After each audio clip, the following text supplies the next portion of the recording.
Everybody can hear me well? Okay. Good morning to you all. I see that some of you have survived last night. That's good. My name is Ofir Arkin. I'm the founder of the Security Group, and some of you may have known my work from the previous years that I have presented in at Black Hat. What I am about to speak today is the Xprobe 2 tool and its new release. We'll have a discussion why active operating system fingerprinting tools or other active operating system fingerprinting tools suffer from several drawbacks, issues, accuracy problems, and such. We'll see how we deal with it, how we found some remedies to it, what we've done with the new version of the tool that is available from my website, and we'll see some examples. I would like to dedicate my talk in the memory of true explorers. I think that the picture speaks for itself.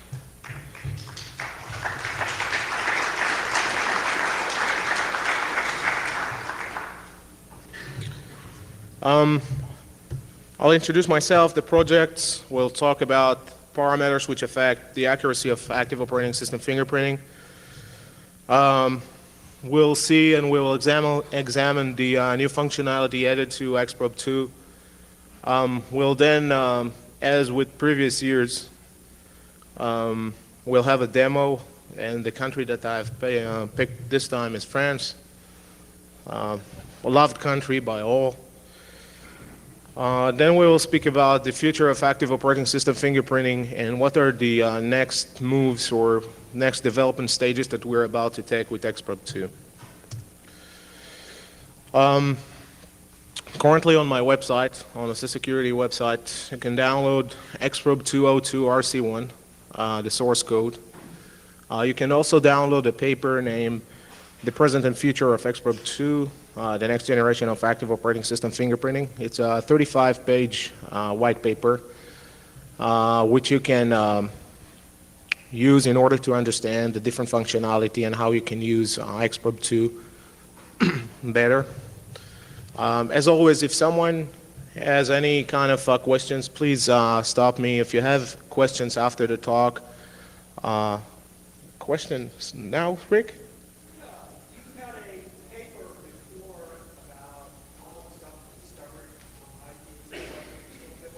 Yes, all my papers, even those that I consider now lame, are still available.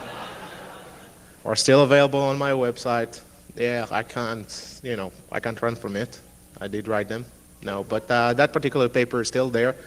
All the ICMP papers are still there. And some of those papers are the base for this talk and the development of Xprobe 2.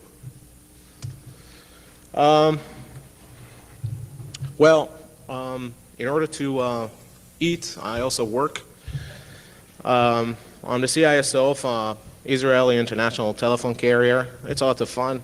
I have also an ISP with a fast connection to the internet. I have published several papers that you may have heard about. If you heard about the Ethernet frame padding information leakage, this is a paper I've written along with Josh Anderson while I was working for At Stake. I have published several IP telephony security related papers as well, and other papers. And I'm also a member of the HoneyNet project. So, Xprobe 2 is an open source project which have 3 developers, myself, Fyodor Arkin, Meter Kidyarilev, basically 2 Russians and 1 Israeli developing an open source tool. I think it's an ideal thing when you speak about open source. Xprobe 2 is a remote active operating system fingerprinting tool. It is an alternative to other tools, and some of you have voted it at the top 75 security tools survey that was taken recently. As a matter of fact, it made the first 50.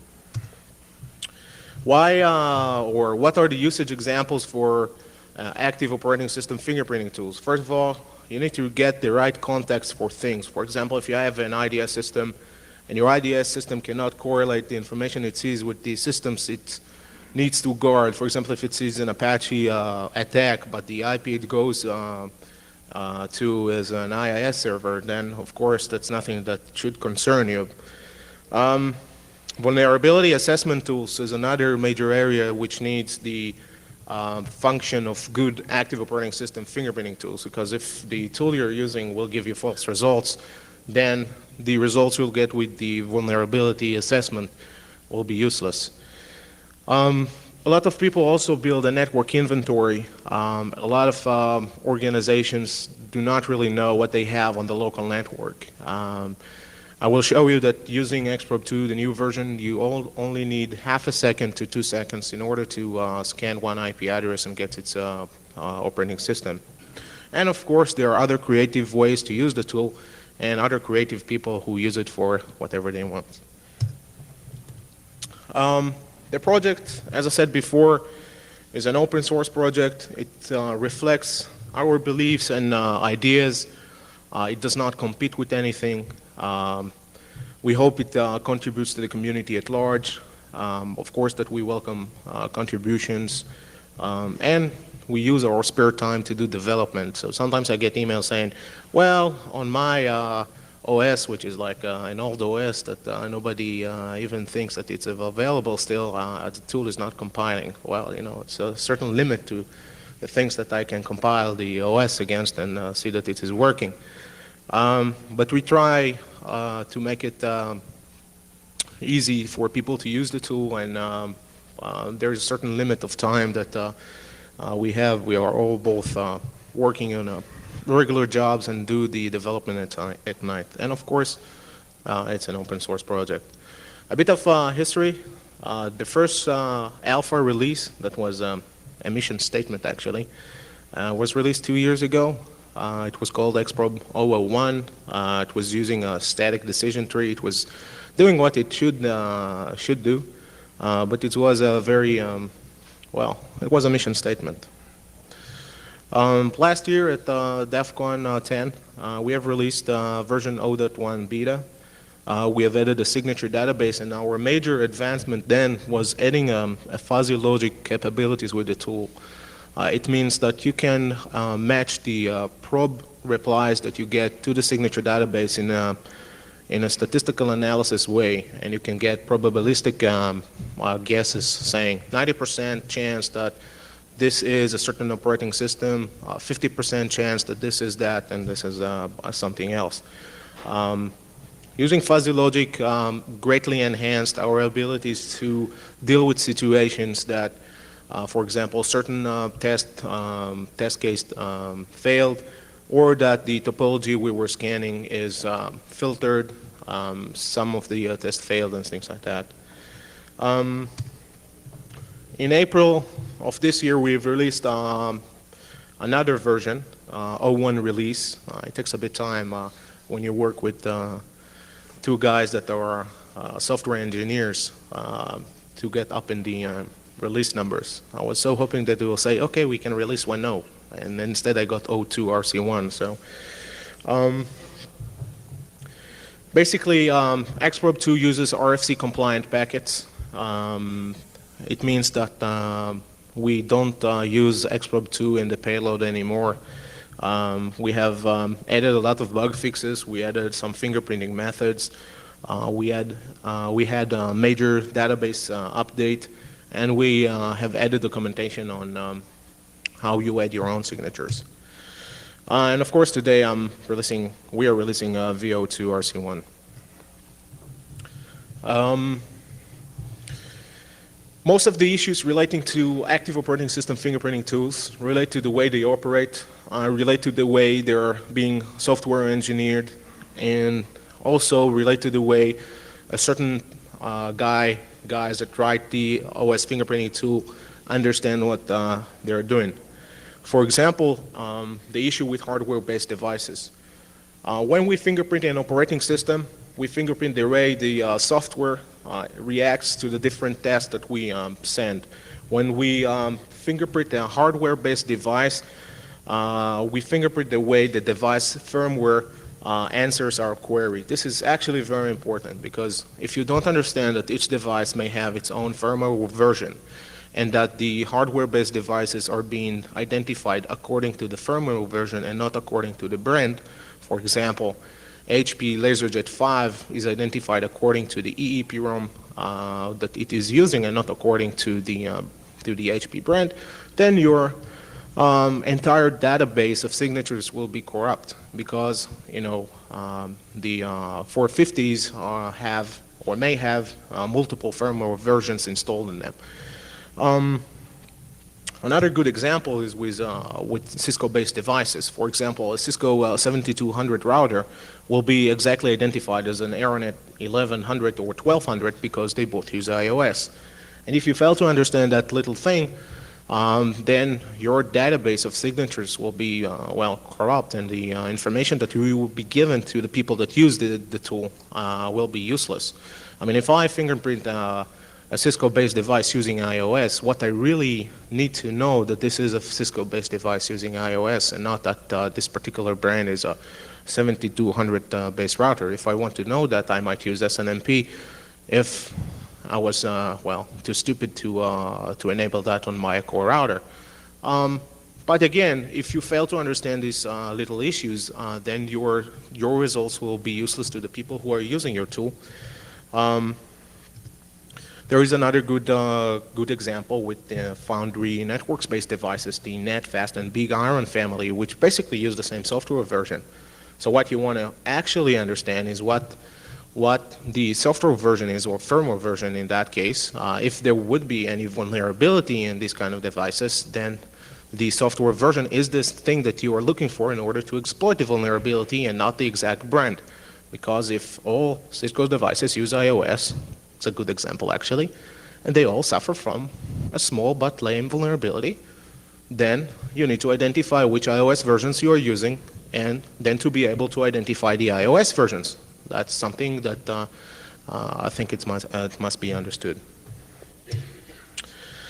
Another interesting fact is the way probe results are being matched. If you are using a strict signature matching based tool, you will be looking for a 100% based match for the results you receive back from the host you are probing. If you will not get 100% based results or a perfect match, then the run fails and you don't have any results. If you use a fuzzy logic approach, then you can be resistant to different topologies that you scan against. If some tests will fail, you still produce results, and you produce the best effort match between the results you receive in the signature database that you have. If the tool that you're using is using a fixed number of fingerprinting tests, in theory, the possible matches will be a fixed number as well.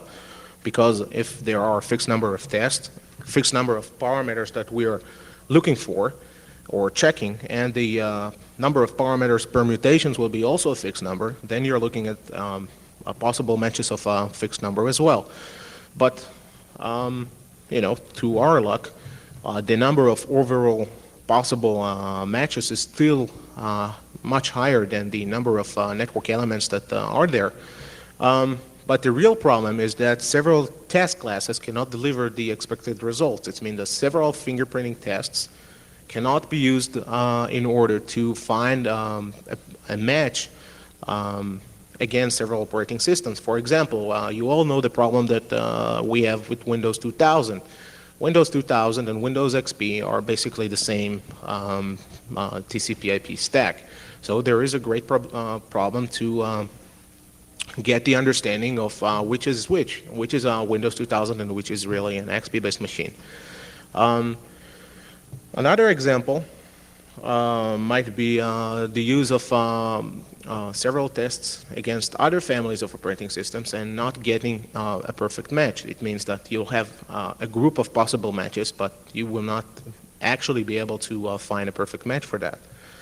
What you really want to use is to use tests that use multiple, well, they use several fingerprinting tests which test for many, many parameters and will allow you to find or disassemble a certain group of probable matches into smaller groups. So it also suggests that a better tool for active operating system fingerprinting would use many of these kind of tests that use parameter-rich fingerprinting test, and that these tests will have a greater effect on the overall test results.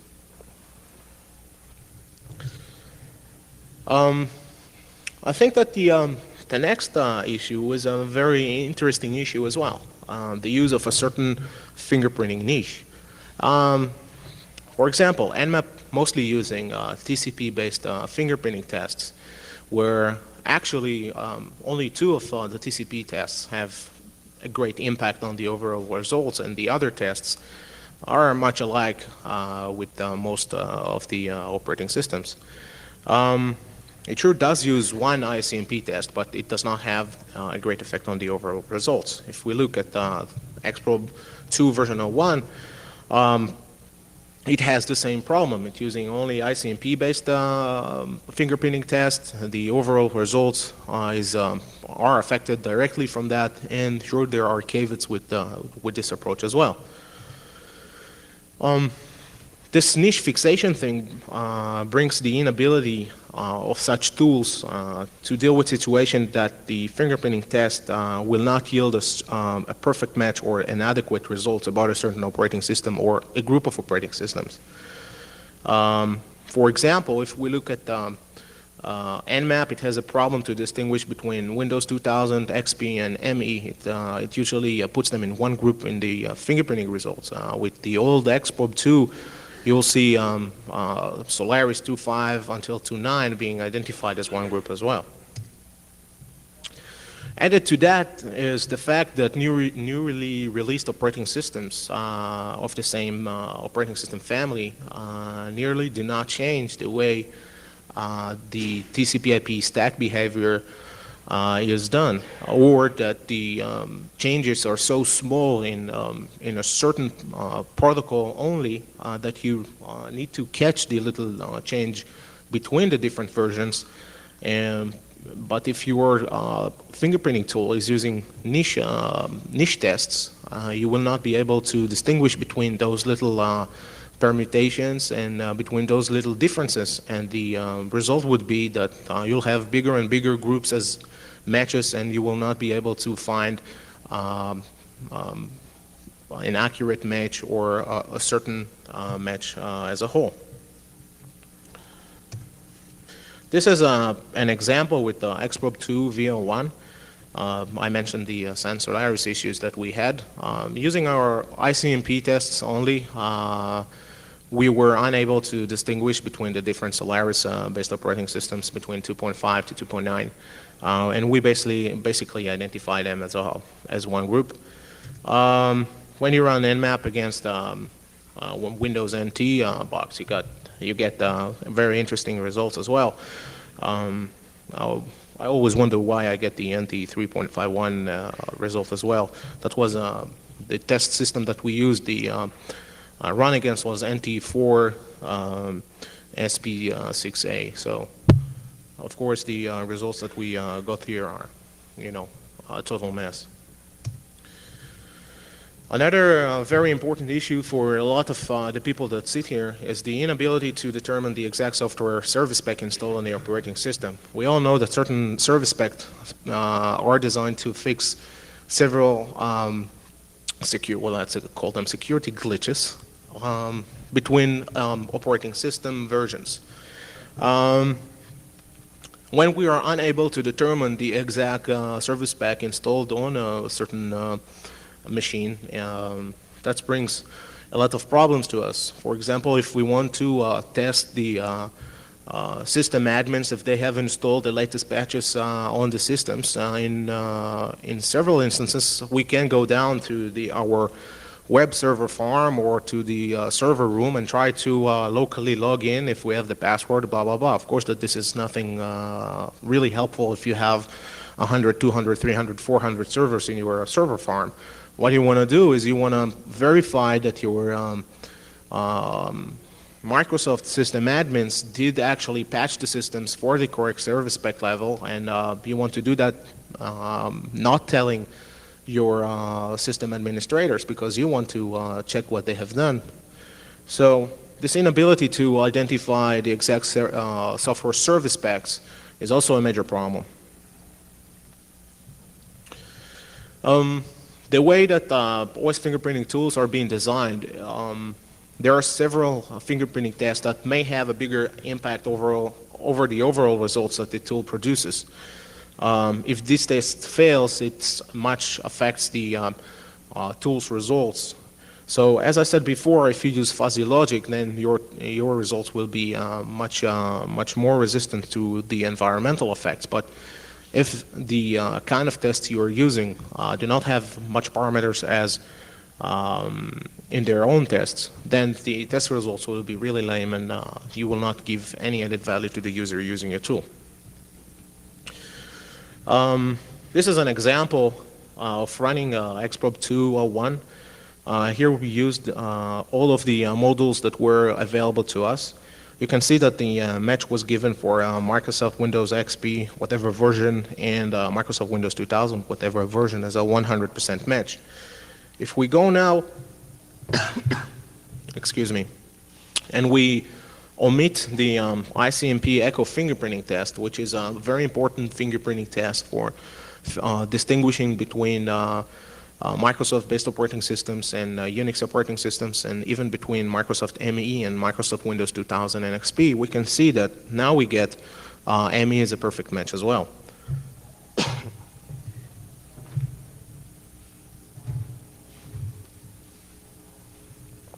This example also shows another command line option that we have added that I'll be speaking about later.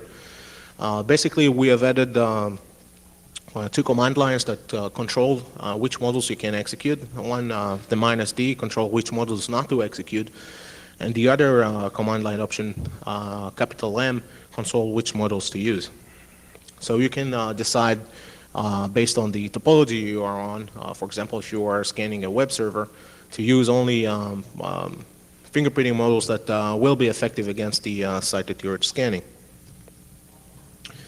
Different networking devices may also affect your scan. For example, if you have a packet shaping device between you and the target, if, for example, your local switch writes the type of service field value because it puts you in a different VLAN or gives you quality of service, certain firewalls are able to rewrite certain field values as well. For example, Checkpoint Firewall 1 with application intelligence is able to rewrite the time to leave field. It's able to rewrite other fields as well.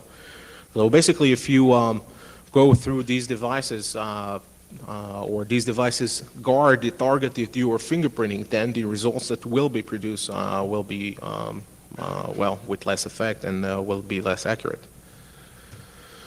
And of course, we know the problem of firewalls. I mean, you cannot expect to scan each site or machine connected to the internet, and that machine will be totally open. Of course, that more and more people use firewalls, and of course that on major websites, firewalls and other niche-based devices will be guarding the website. So most of the probes will be blocked.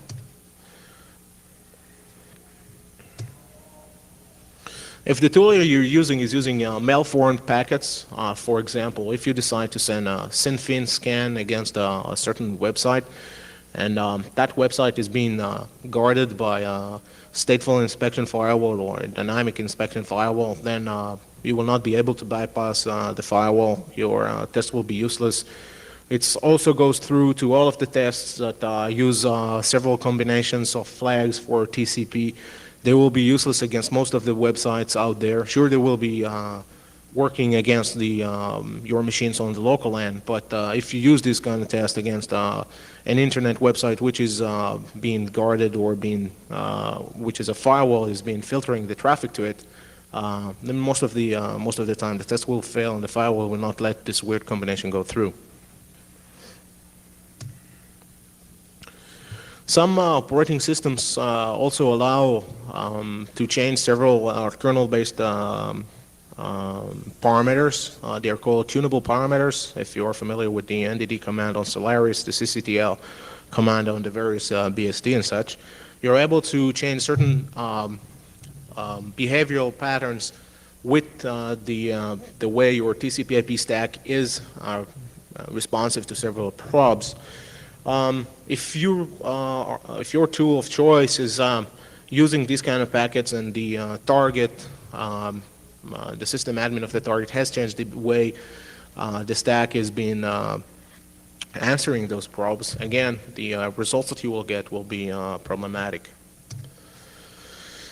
The following problem is one of the major problems that active operating system fingerprinting tools face.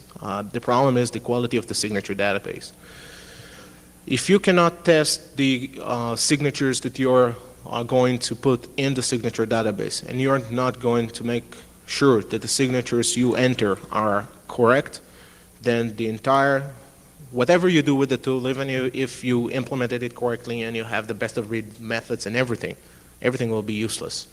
Because if you test and if you add signatures that were submitted on ours or are submitted that say, well, I have tested this against against a site being defended by a certain firewall. I mean, who cares? If I cannot test the signature in a lab environment and I cannot be assured that the signature that I produce for this certain type of operating system is actually the signature for that particular operating system, I'm not going to put that in my signature database. Sure, I'll have a smaller signature database, but it will be much more accurate than anything out there. The problem of getting these kind of signatures from all over the world is that, of course, you cannot know if they were obtained in a correctly manner, and they corrupt the entire signature database. I do not know what's the filtering being done on a certain device that was fingerprinting. I cannot know which certain parameters were tuned on that particular host. And therefore, tools that do use submissions to enhance the number of fingerprints they're using also suffer from a corrupt database as well. Question, someone? It's either you drank too much or... Okay. So a good example for this is if you look at the Nmap's signature database, and I'm giving Nmap as an example because it's, the other tool that does OS fingerprinting there. If you look at the end-of-line TCP option, you'll find that in some signatures in the middle of the option list. I mean, if this is an end-of-line, how the hell it goes into the middle of the option list? It needs to be only at the end. So that's an example for not understanding how to produce the signature database or to produce a signature. And of course, these signatures are corrupt, and if you get a perfect match for them, it's very interesting how you get the match for that. Another issue that greatly affect, it's not greatly affect, but it's an issue that, for example, vulnerability tools should be aware of is the exact platform that the target machine is using. For example, if I use FreeBSD on a Spark-based machine, or if I use a FreeBSD on an x86-based machine, the way I exploit certain things will change from platform to platform. So I need to know what is the exact platform the target is using, and not only the operating system, in order to take into effect the the value that this operating system fingerprinting tool is bringing to me. This is especially important on Solaris-based machine, dedicated hardware or operating systems that can be installed on different platforms. If you have a big network and you want to scan the network, say you have a Class B network because you assigned a whole Class B when you built a company, and now it's hard to change the classes that you're using. It's actual war stories of how a corporate is being built. We come and say, well, we need to assign a certain class here. Oh, well, what the heck, we'll assign the whole Class B and then we'll have to deal with it. So then the deal with it comes to, well, let's have a flat network and we'll not subnet it. And then, all those kind of things, and you end up with a messy network and such and such. So this happened in too many companies. So you come with a tool and you want to scan the Class B, and you want to know which kind of systems do you have, because you're new to your job, or you want to do an audit or whatever. So you take a tool and you try to do a Class B full scan. At the end of the day, you don't get any kind of results. And why? Try to multiple 1500 by 6500, and you get a very nice, I think it's nearly 100 million packets that you need to send if all the addresses on a Class B are taken. So, and of course, if you use a very fast scan that just send these 1500 packets per host during a period of like a second and a half, I think you'll be happy to know that your switches and routers will not be able to take that kind of packet stream. So it's not just about knowing to send the packets out, it's about to control the stream of packets you're sending. It's about minimizing the number of packets you send per IP, and of course, using the minimum packets to produce accurate results. Questions? Yes. Xprobe 2? 7. The 1500? That's Nmap. If you use default Nmap scans, that's 1500. Yes, but even if you give it, try to give it a port number to use, that doesn't really matter. It will go to scan other things as well. And the fact of the matter is that you don't have the ports open or closed because you don't know what actually you have there. So you can assume several ports to be open or closed, but at the end of the day, if you use it by default, it's 1500. If I use my tool by default, it's 7. I can do port scanning as well. The port scanning part of Nmap is directly connected with the fingerprinting part. You cannot decide that you do not want to do port scanner and you want to do only the fingerprinting part. If you do not provide the ports open or closed, it will do full port scanning in order to get the ports. If you don't find the UDP closed or open ports, it will do a port scanner. What we did, and you will see that later, is we completely took the two parts apart. It means if you want to use the port scanner part, that's fine, and then we will tie the port scanner and the fingerprinting modules together. If not, then fine, you run the fingerprinting test and it uses 7 packets and produce the results that you need. So it uses smart correlation between the two and not just, scan whatever.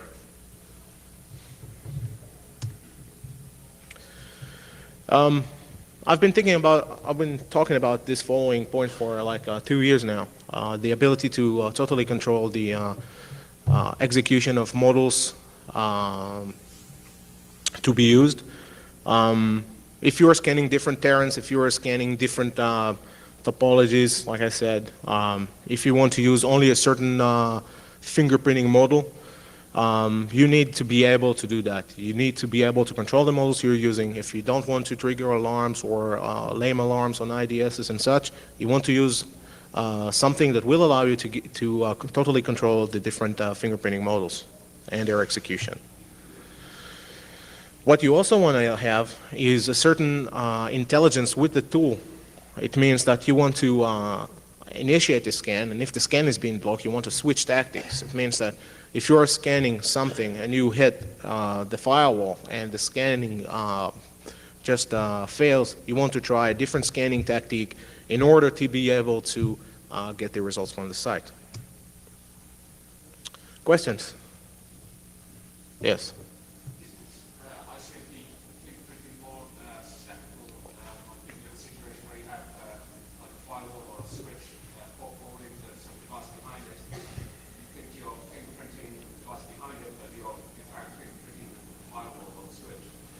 There are several situations like in web servers that you actually fingerprinting the load balancer and not the actual site behind it. What you need to do, and we didn't put that functionality now, you need to look at the app level only, because you're not interested in what the stack related things would be.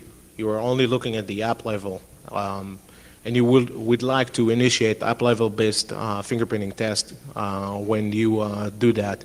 Part of the things that I'm going to speak about as future development is to try to correlate between the condition that you're scanning in and to with your exact fingerprinting models. It means that if you're scanning a heavily fortified internet website, then the tool will be able to understand, of course, through you programming the tool, that it is scanning something that is being protected, and will use only the fingerprinting tests and the fingerprinting models that will be much more successful in producing results against, for example, port 80 or port 443. Any other questions? Yes. Do you have any baselines against the other tools to see what the accuracy is compared to yours? Of course.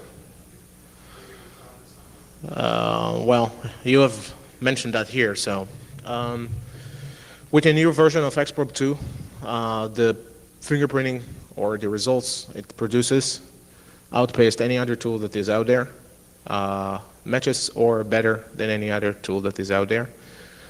This is on a local LAN condition. On an internet website's condition, it depends. Again, I'll show some examples. Basically, we produce very accurate results against web servers now as well, because we have added TCP models as well. The next level of the development will include dependencies. Some of the stuff that I've mentioned to Robin here. So I'll talk about that a bit later, but again, equal or better than any other thing. This is the list of features that we have added to XProbe 2 O2 RC1. Sure, it looks like a grocery list, but at the end of the day, it greatly enhanced the tool's accuracy. We have added several new discovery models. We have added the ability to control whichever model you want to use. We have added TCP-based fingerprinting model. We have also a port scanner. We control the sending stream of the port scanner to whatever you want. We have an automatic calculation of receive timeouts for different modules execution, and we have built the signature database from scratch. I'm going to show in the next several slides how these changes affected the accuracy of the tool, what we have done with the different added functionality, and how, for example, the automatic calculation of the receive timeouts greatly enhanced the tool's ability to produce fast results. Discovery models of XProbe 2, which are basically three, allow us to perform host detection, firewall detection, and provide input for the automatic receive timeout mechanism. Sure, we didn't add new things here. I mean, TCP ping and UDP ping are things that we all know how they work and everything.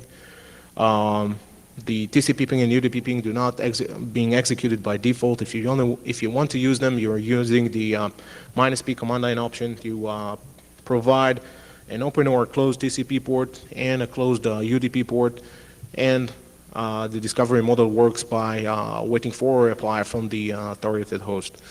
The RTT from these tests are then being used for the receive timeout mechanism. I'll explain that in a bit.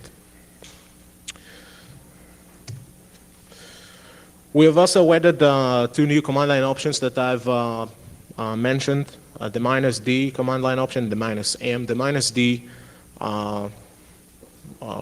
if you use a -D command line option, you can specify which Xprobe modules not to use, and if you use -M, you specify which modules of Xprobe to use. This is the map of the module execution order of Xprobe 2. You can see that we have 3 discovery modules, we have 2 information gathering modules, and we have 6 different fingerprinting modules currently implemented with Xprobe 2. Basically, by default, except for the TCP ping, UDP ping, and the port scanner, all of Xprobe 2's module will be executed. We can see that we have added the TCP handshake, or this kind of thing. TCP handshake module as a TCP module that we're using. The following example is an example of using the -D command line option. You can specify the module name that you want to omit by the module name or by the module number. Here, we have omitted 2 fingerprinting tests and still got an accurate result, fingerprinting a Microsoft Windows 2000 server with SP3. You can see that we can uniquely identify service spec 3. We can also uniquely identify service spec 4, as well as 2003 standard and 2003 enterprise. The -M command line option specify which modules to use. Here you can see that we only used 3 modules: the ICMP Echo discovery module, the ICMP Echo request fingerprinting module, and the port unreachable fingerprinting module. By using these 3 modules alone, we were able to identify Cisco iOS 11.2, 11.1 in 100%. It also means that in order to get a perfect match, you do not need always to use the entire fingerprinting rooster of Xprobe 2. You do not always need to use the entire fingerprinting test or the entire models. If you are fingerprinting a website which is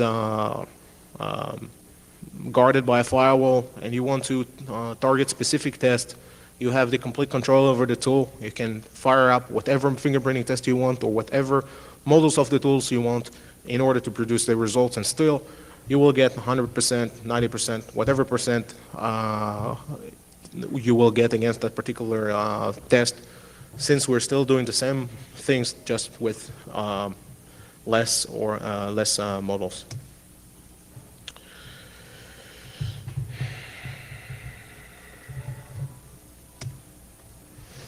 This is an output of the -L command line option, which also lists the different Xprobe 2 models. It also gives you a list of which command line options you have.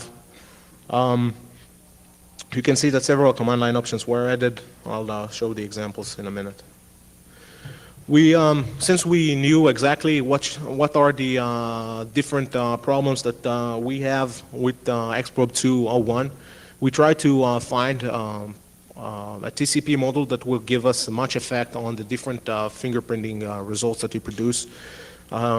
We have examined different TCP-based fingerprinting tests, and at the end of the day, we have decided on adding the TCP fingerprinting module based on the TCP handshake process.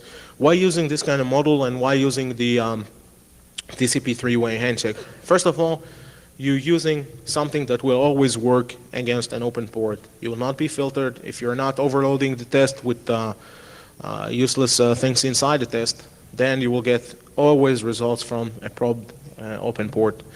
The parameters that we use with the send request we're sending basically resemble the Linux telnet request. It's always being answered, so we don't have the problem with sending falsified information and being dropped by a firewall. We are examining different parameters inside the CNAC received from the probe system. We do that for the IP and TCP layers of TCP/IP, and basically currently we examine 9 different parameters, and with O2 release we will be able to examine 2 other parameters, which are the timestamp values. If you look at the timestamp values, you will be able to clearly identify Windows-based machines Windows-based machines out there. What you will need to look at is to look for the 00 combo. It means that whenever you probe a Windows-based machine with a scene, the scene act that you will receive will have the TCP option 2 zeros for the timestamp values. This is a test that we're going to put in the O2 release, and that will help greatly enhance the abilities of Xprobe 2 when it's being fired up against internet websites, and then we will be able to understand if this is a Microsoft-based operating system or this is some other Unix operating system. The following run was produced with Xprobe 2, omitting the TCP handshake module. As you can see, the Sun Solaris-based operating systems are fingerprinting the same. And when we have used the TCP handshake model, we have a clear winner here. That was a Solaris, Sun Solaris 8 based system. And we have a 100% based match, and the next match is 93%. So we are now able to differentiate between that group. It's not only the Sun Solaris based machines, but it also other operating system groups that we are now able to differentiate between. The TCP handshake module greatly enhanced our ability to produce a smaller number of possible matches, except for one threesome group. We're able to either give you 100% for 2 or less operating systems. It means that except for OpenBSD 3.1 to 3.3, all the results that you will be receiving will be either 1 or 2 operating systems as a match. Since we rely on open and closed port information, we had the idea that we need to add a port scanner to allow people who wants to do port scanning as well the capability of doing that. There are some people who wants to do port scanning and they don't know which are the open and closed ports that they need to use. So we added a port scanner as an independent model to Xprobe 2 O2RC1. The way the port scanner works is very simple. You use uppercase P and uppercase T or U. You specify the ports, nothing new here, and you get the results from the port scanner with the results of your OS fingerprinting. You get a list of open or closed ports, and also stats about all the ports that you have scanned. This actually run against HPU X11O based system. Yes. Sorry?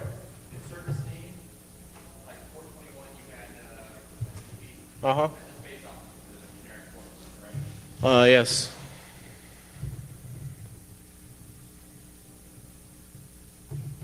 But we do think on testing that as well, but you know, that's for future releases.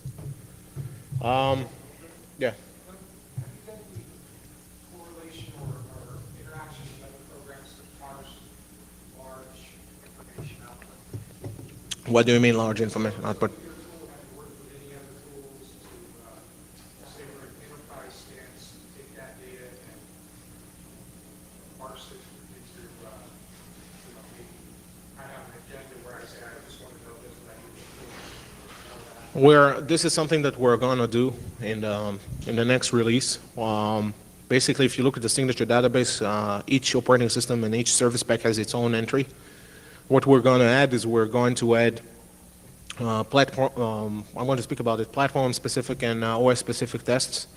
So if you know that this is a Microsoft-based operating system, you will be able to fire up only the fingerprinting tests that are applicable for Microsoft, and to look for in the signature database only for signatures of Microsoft-based operating systems. So you'll not have the noise in the background about all the other operating systems as well.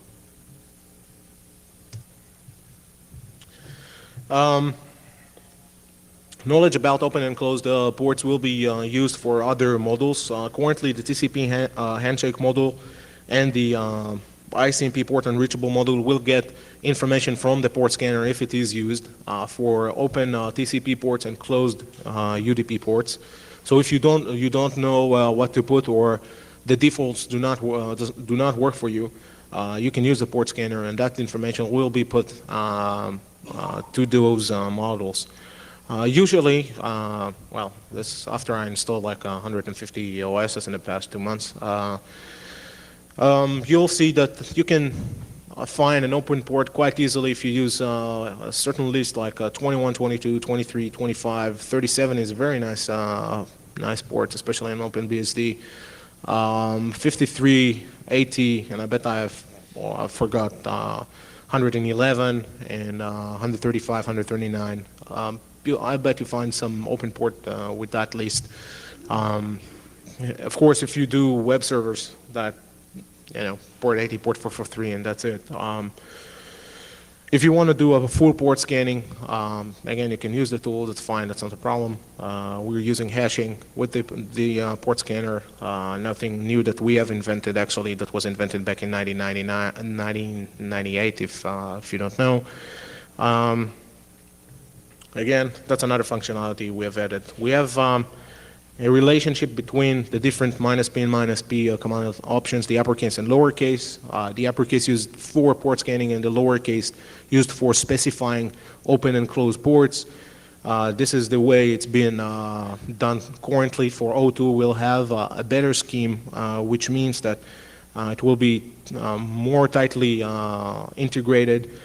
If you'll put input for the lowercase -p, it will overwrite the uppercase -p, and if your test will fail, we'll go and grab an open port or closed port discovered by the uppercase -p by the port scanner, and then use it as an input for the TCP handshake and the ICMP unreachable models. One important thing that people do forget about port scanning is that you cannot just throw packets on the wire and expect devices to give you accurate results. You cannot come and say, okay, I'm on a local network, so I'm gonna, excuse me for the word, puke 1,500 packets, and then I look for the results in a second and a half. That doesn't work. Because if you are on a corporate network, your switches will go down if you scan too many IPs. Switches will drop stuff, or the routers will drop stuff, and the results that you will receive will be inaccurate. On a large corporate networks, you have usually congested traffic. If you don't do your subnetting correctly, if you don't have VLANs, you'll see a lot of noise on the network. Your networking-based devices will be congested with a lot of broadcast traffic, with a lot of noise.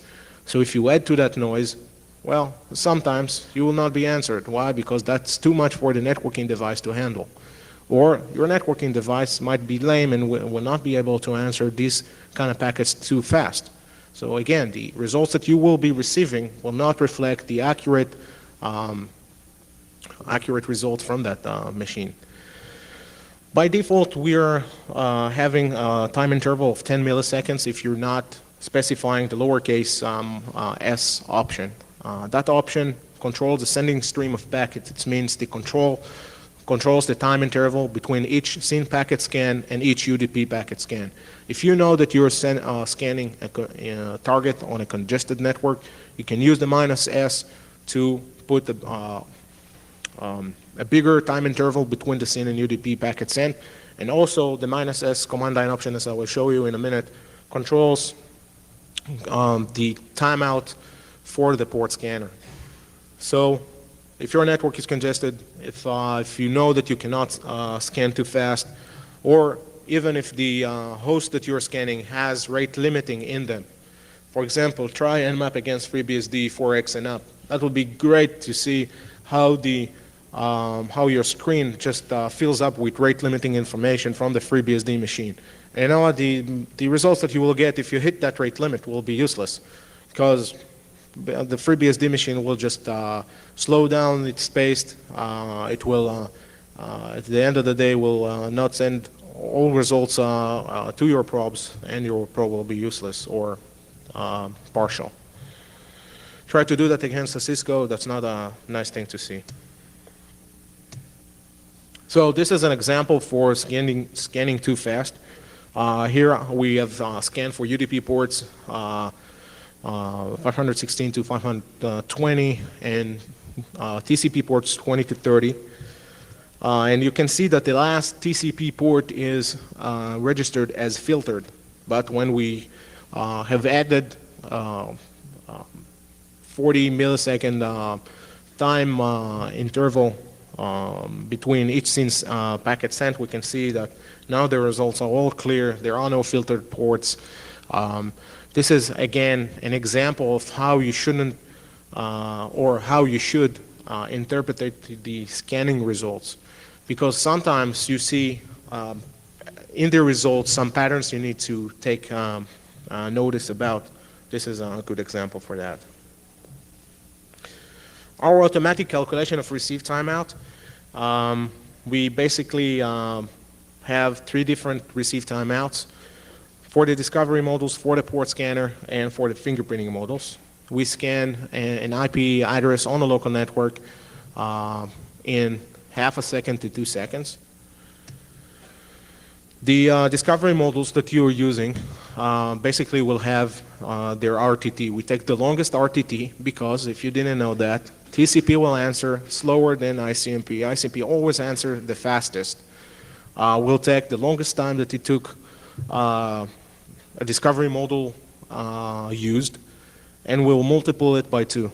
The RTT x2 will be used to as the receive timeout for the fingerprinting modules.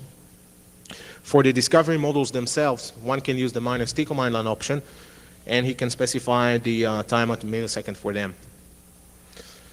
For the port scanner module, we have a certain formula that we're using. Basically, what we're doing is we multiply the number of ports you're scanning with, if you use the -S command line option, plus 10 as the default, 10 milliseconds, and then we add the RTT x2. So it means that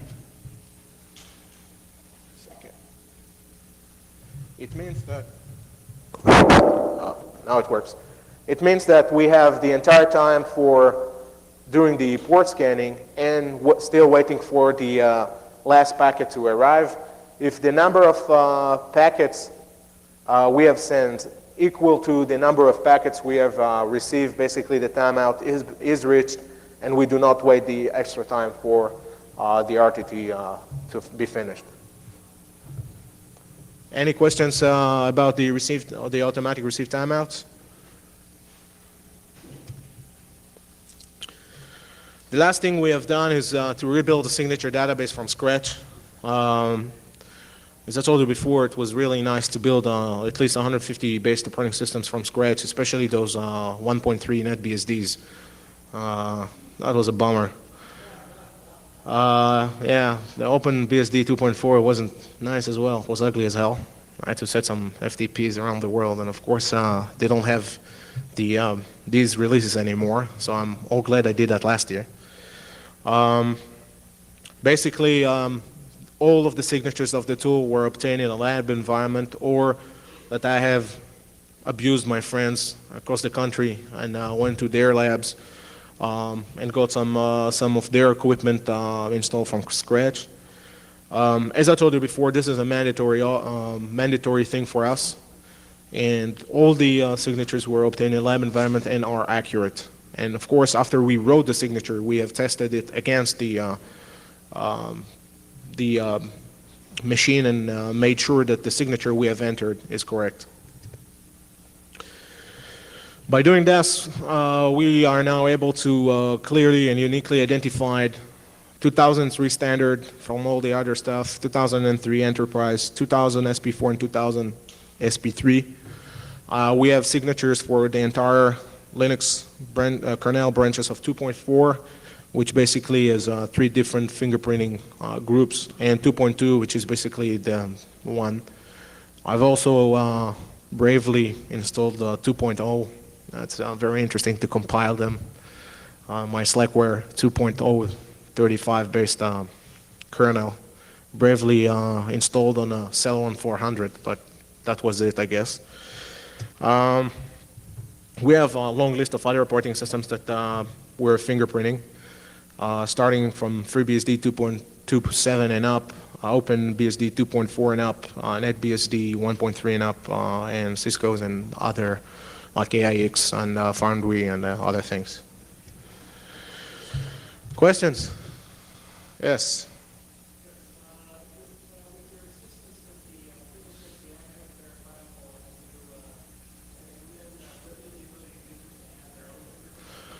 But of course, no.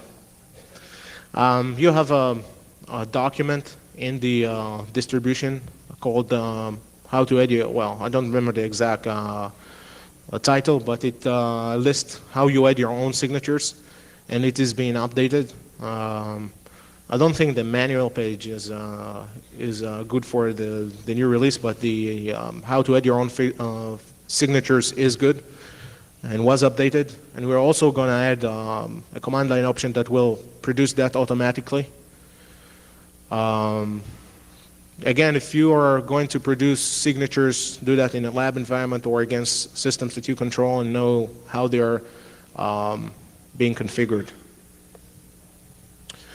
So, yes.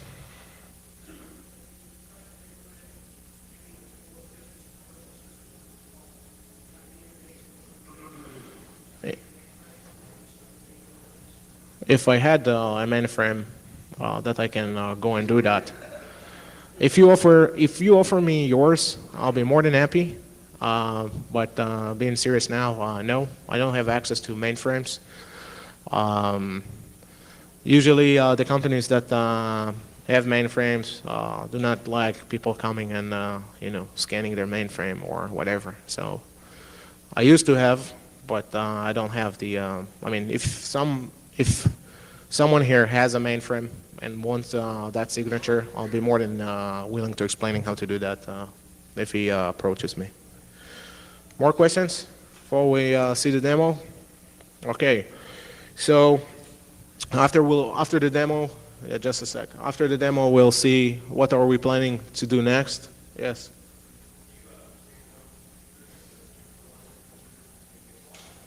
Sorry? Of course not. You will add your own signatures to the database. You can always save another file with the original fingerprinting. You can specify using the -C command line option which signature file you want to use, and just play with it and see what kind of result it gives you, and then decide if the signature is good enough. Of course, see that you get 100% on optimal conditions, and then consider that as something that is can be added. And if you want, you can email me. I'll be more than happy. Thanks. Yes. Yes, I'm also on the Anina project.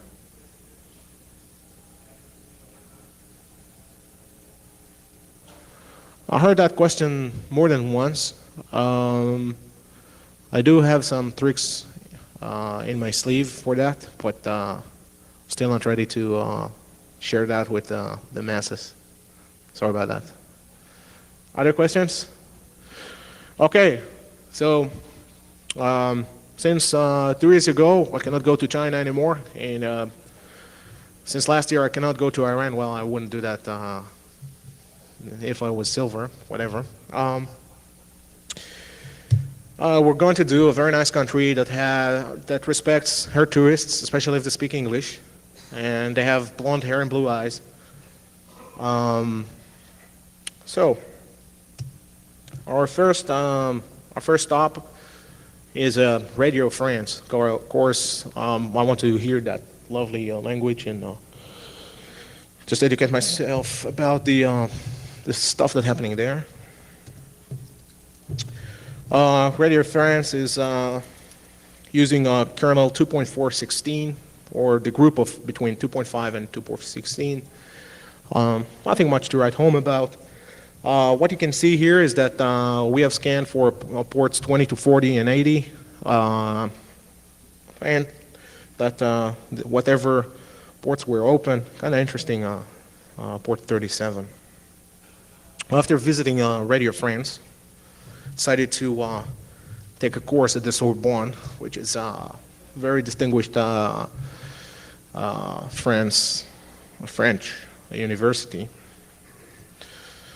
Here I have specified which modules I do not want to use. I didn't want to use the ICMP Echo fingerprinting model, also not the ICMP timestamp and ICMP address mask and info request, because they're useless in several situations on the internet. And the Sorbonne is using Sans Solaris 9. I guess they are not using any American technology in France.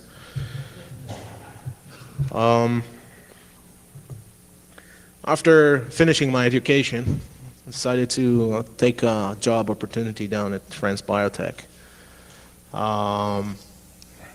France Biotech is using a Windows 2000 server, which I wasn't able to clearly identify which, but again, not using American technology at all. Here you can see in the results that there are filtered ports. It means that there is a firewall guarding the website. After doing my master's at the Sorbonne and having several years of working at the France Biotech, I decided that I need to go and see what the Ministry for, what was that? The Environment can do for me, since the environment is so nice there. This, again, Microsoft IS5. Here you can see that we identified this as a Microsoft Windows 2000 Server SP3. I guess they need to upgrade. And the last site that I decided to visit, since I want to know more about the current politics in France. Not that that's really interests me. Yeah, this is the Prime Minister, if you didn't know. I didn't. Actually, the site of the Prime Minister of France is using another American technology. It's being actually hosted by Akamai Networks. So that's very nice. Akamai, if you didn't know, use their own web servers, basically based on Linux 2.2. Here you can see another example for disabling several fingerprinting models and using others. Here you get a better match for the fingerprinting you have done. So what is the future of active operating system fingerprinting? I'll go to this slide and I'll try to explain it here. Currently, whatever tool you're using is basically sending whatever information against a certain target without having any kind of intelligence. It will use the tests. It will not understand what are the dependencies. It will not understand which tests failed. It will not understand what's the terrain it is being scanned.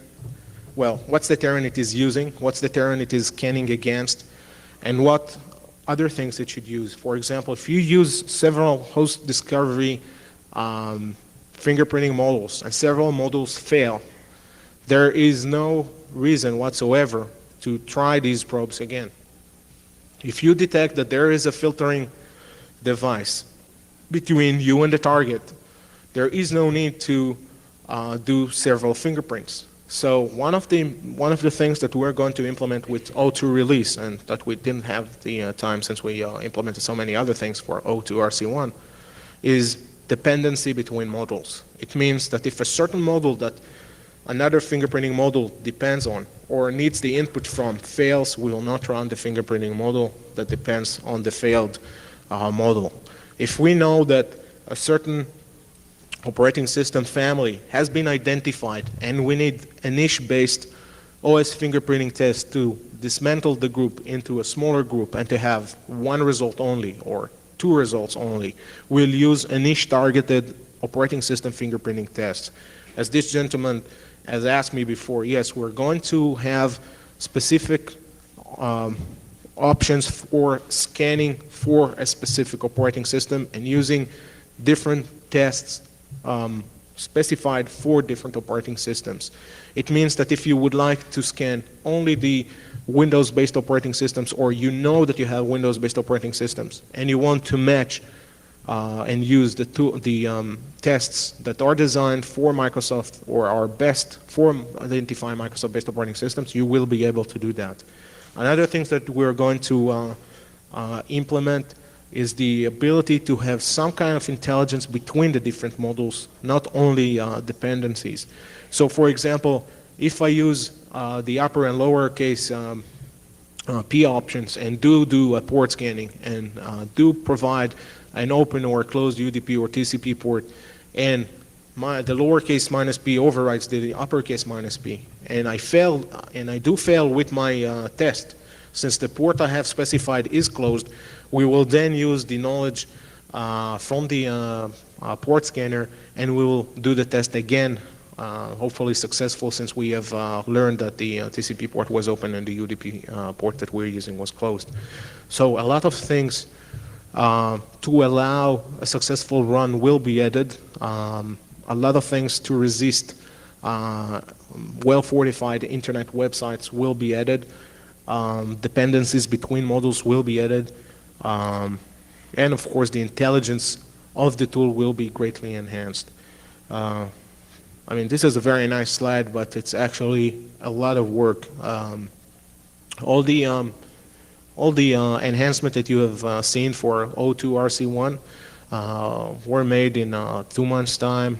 Real hard work, and as I said before, this is an open source project that we use our own spare time to do that. We do give credits to the people that helped us to do our work. We do feel that they deserve the credit. If you want further reading, if you want to understand more about the things that I have presented today, you can go to my website. All the white papers are there. You can download them. The new code for the tool is there. The new white paper is there. If someone have any question, I can take. Goes once. Yes, Rick. You mentioned, since one of your TCP handshake fingerprinting, you may not know what the support is. Mm-hmm. One, the port scan didn't comply with the support equipment. Sorry, I didn't understand what you're saying. Well, in other words, one of the TCP handshake not giving it over the port, or having the ability to complete ports in the handshake. Ports simply hit some really common open ports. Right.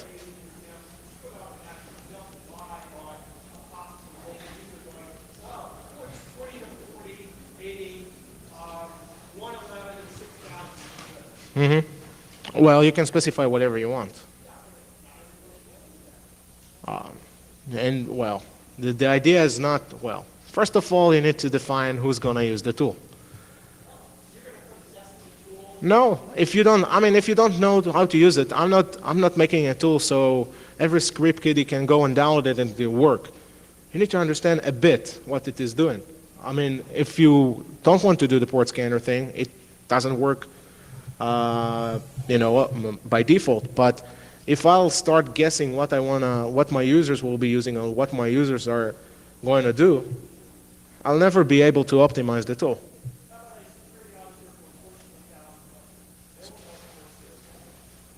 So they may want to license the tool. If they license the tool, I can speak to them about that.